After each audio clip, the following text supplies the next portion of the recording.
shows. I'm joined by Labour's Rupa Huck. Rupa, good to see you again. And as we were just talking, as Helen Ann's report was ending there, I mean, Theresa May is kind of almost going house to house now in terms of persuading Labour voices to come on side. I mean, you and her had, what, about half an hour? For half an hour. I didn't get a cup of tea out of it, but I gave her a good grilling for half an hour. So, what did you take away from it? I mean, it sounded to me like she was going to try and steamroller her deal through another time. I'd been told that often at these meetings it can be a lot of uncomfortable silence, so come armed with some yes-no closed questions, which I did. And the first one was, what red lines have changed? Because it was just when she'd sort of thawed a bit and started these cross-party talks. That was before the recess.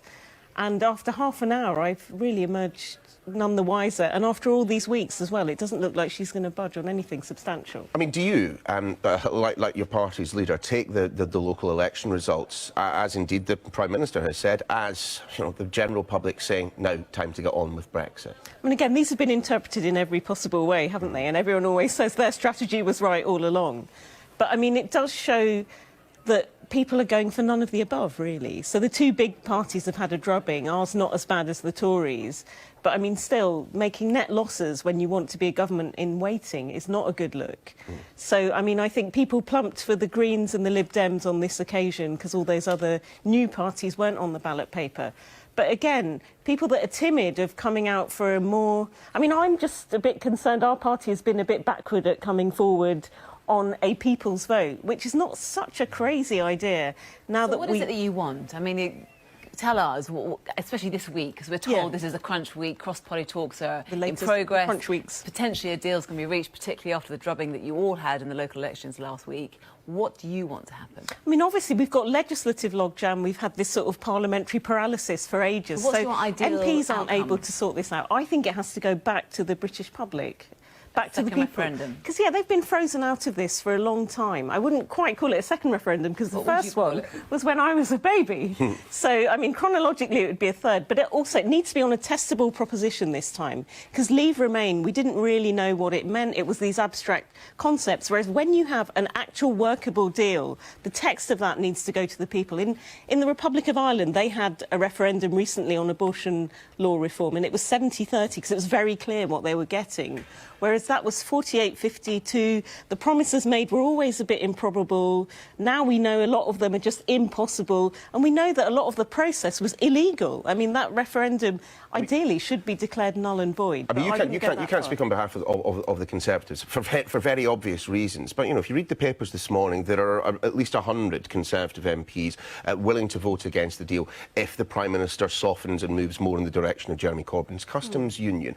I mean, in those circumstances, can you honestly see the Labour Party, not that far away from a general election, many people suspect, throwing as much of its support behind the Prime Minister and ultimately being the deciding factor in whether or not we leave the European Union? I mean, it's a tug-of-war thing. So if she goes towards a customs union, she loses 100 Tories. If she goes the other way, she loses Labour MPs. And what I said to her when I met her is I would be prepared to back her deal, either vote for it or abstain from it. And that would be a huge climb down for me. I took my election leaflets into number 10 with me and showed her that I said no way under any circumstances would I ever back any withdrawal agreement. I said, Prime Minister, I would do this subject to a little rider on the end of it. Once it's decided, it goes back to the public. Right. But aren't they betraying millions, 5 million voters, Labour voters, who don't want a second referendum? They want we don't know if they do. Well, according to Nigel Farage, but Nigel Farage was on this programme, was on Sky News yesterday, who reckons 5 million... Well, that's his reckoning. No, let me finish. 5 million Labour supporters will go towards the Brexit Party if you push for a second referendum or a third referendum. If you have that confirmatory referendum, everyone has a say. So 6 million people have signed a petition voters by doing that? Well, the thing is, everyone has a say. So it's not as if the ones who want to leave aren't allowed to vote in that. 6 million people have now signed a petition to revoke. And yesterday, I was at a Labour Party barbecue in Acton. Loads of people were saying to me, they're Labour Party members, they pay their subs every month.